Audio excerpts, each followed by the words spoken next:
uma pessoa sente a pressão de falar de certas coisas. Parte 1.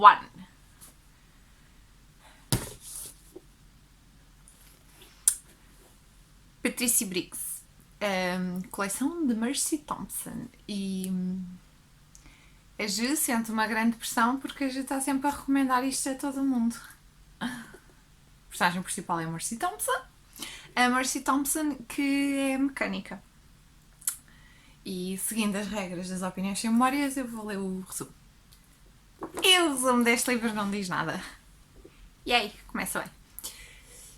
Do que eu me lembro do primeiro volume, coisas importantes a saber. Portanto, a nossa personagem principal é a Mercy Thompson, e a Mercy Thompson é vizinha de um lobisomem alfa e trabalha para um gremlin e arranja carros de vampiros, de vez em quando. Conforme. Coisas importantes nesta coleção. Os lobisomens e os seres fiéricos têm um bilhete de identidade especial. É uma categoria. Sendo que a nossa Mercy Thompson não é um lobisomem, não é um ser fiérico, não é um vampiro, mas transforma-se num coiote. Que mais para a frente ficamos a saber que tem a ver com qualquer coisa de uma tribo indígena e tal. No primeiro livro, a filha do vizinho da Mercy, cujo nome eu não me lembro, eu sei que ela é muito amiga de um vampiro, que eu não me lembro o nome, é muito amiga de um lobisomem que é muito amiga do Sam, que é um lone wolf, e tem um skill particular para se meter em certas alhadas.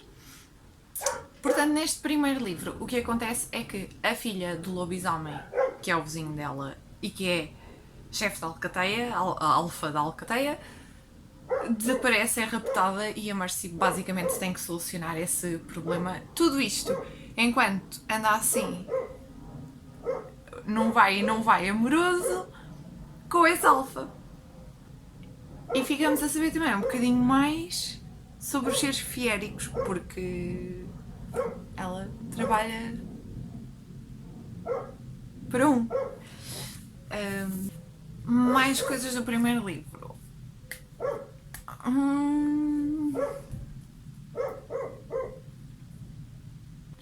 Do primeiro livro não me estou assim a lembrar de mais nada. Acho que no primeiro livro ainda é mais a introdução dos personagens e tudo mais. E é interessante ver a separação dos seres fiéricos e ver a forma como eles se enquadram na sociedade. Isto porquê? Como eu disse, tanto os seres fiéricos como os lobisomens têm um estatuto social. E isto porquê? Isto porque descobriram os lobisomens numa altura, numa guerra, whatever, e perceberam que eram excelentes membros para o exército, porque têm mais resistência, têm mais força, badadibadadabadada. E portanto, os lobisomens têm tipo que ir registar-se. E os seres fiéricos também. Sendo que no registro dos seres fiéricos não há assim tantas especificações como na realidade há de seres fiéricos. Portanto, eles passam assim um bocadinho pelo meio, pelos intervalos da chuva de vez em quando. Passando ao segundo livro, O Vínculo de Sangue. Se o Apelo da Lua era sobre a parte dos lobisomens, o Vínculo de Sangue, adivinha sobre o que é? Os vampiros.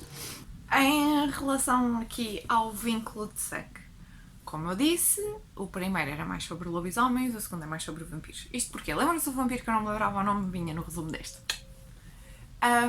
Esse vampiro é o Stefan, e no início do segundo livro a Mercy está em casa dela. A Mercy vive numa relote, ela é vizinha do lobisomem alfa, mas ela vive numa relote, ok? Não se deixem enganar. E está muito bem na sua relote e cai um vampiro meio estorricado do teto. E era o Stefan, e ela fica tipo: Dude, como é que é? O que é que andas para aqui a fazer? Isto porque a propósito no primeiro livro parece que do que eu me lembro, quem tinha raptado a filha do Alpha tinha sido uma vampira e o Stefan, que ela estava a arranjar o carro no primeiro livro, ajudou e portanto ela deve um favor ao Stefan e o Stefan aparece neste livro, assim posto ricadito, em casa da Mercy.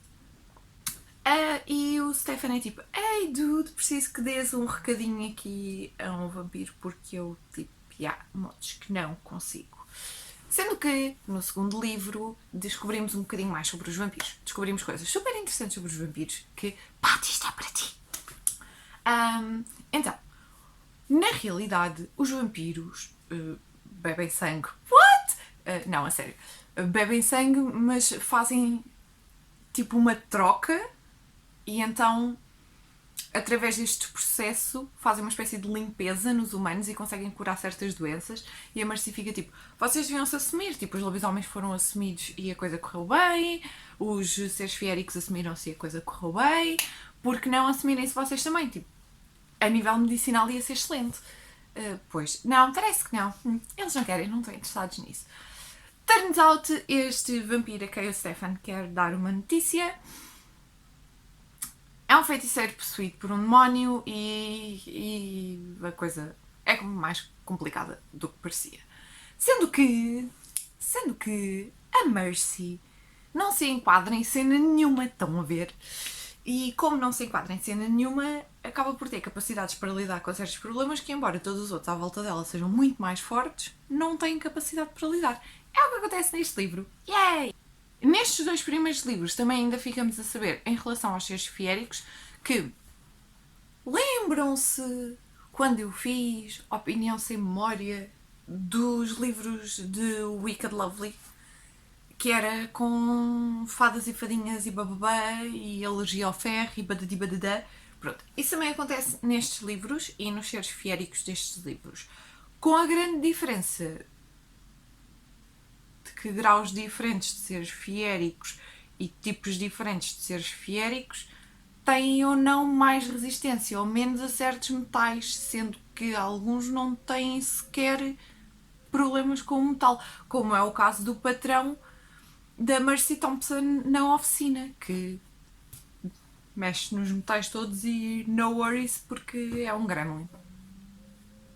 Assim sendo, o terceiro livro chama-se Beijo de Ferro e adivinha sobre quem é que é?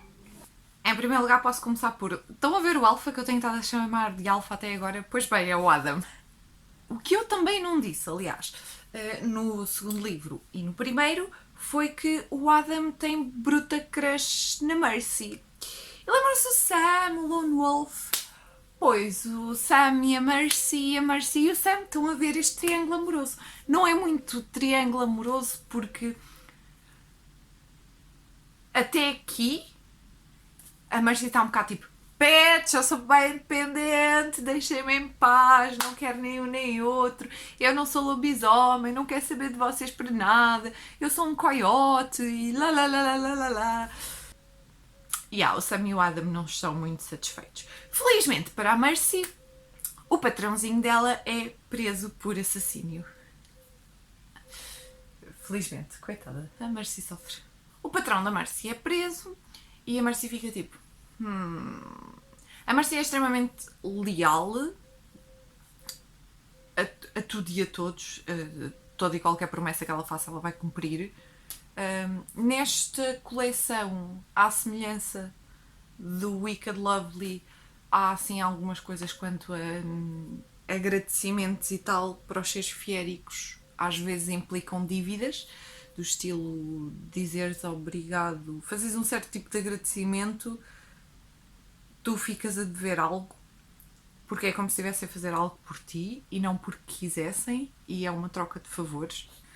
Então, neste livro, temos essencialmente a Mercy a tentar solucionar o problema que o seu chefe, antigo mentor e tal, teve e que, pronto, vai abrir-nos aqui para outras coisas. É interessante porque, enquanto no primeiro livro aprendemos sobre os lobisomens deste mundo, onde são seres assumidos, no segundo aprendemos sobre os vampiros que vivem no caixão. E no terceiro vamos ver um bocadinho sobre estes seres fiéricos.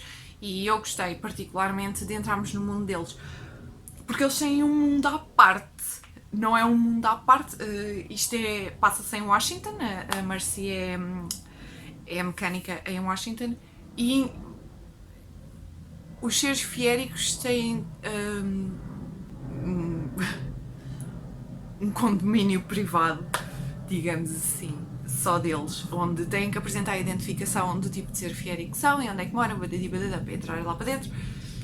E descobrimos um bocadinho mais sobre todo este mundo neste livro, o que eu sinceramente apreciei muito, muito, muito, porque a Patrícia Briggs fez uma pesquisa extremamente bem feita e extremamente profunda. Eu sei que há algumas notas de rodapé a explicar certos tipos de criatura que são tradicionais da mitologia a nível europeu, o que é muito, muito interessante. Temos alguns, assim, eu não me lembro o nome deles, mas são tipo uns homens carvalho, que tipo, basicamente são árvores, mas são pessoas. Não são pessoas porque são árvores. São árvores, mas falam. São árvores, mas são pessoas dentro das árvores, mas não estão lá pessoas porque as pessoas são árvores. Fez sentido? Tem também aquelas criaturinhas que se transformam em lontras. Acho que é lontras. Também gostei desse pormenor, foi super interessante. Inclusive neste condomíniozinho há uma zona que magicamente tem um lago e na realidade não há, porque eles têm uma espécie de portais, uma cena assim estranha e interessantíssima. E uma vez que o vídeo estava a ficar extenso, eu peço imensa desculpa, porque, não é, já se sabe. O que eu decidi fazer foi dividir em duas partes. Vou falar destes 3 primeiros livros e no próximo vídeo eu falo dos outros 3. Prometo, eu volto com o resto. Até já! Tchau!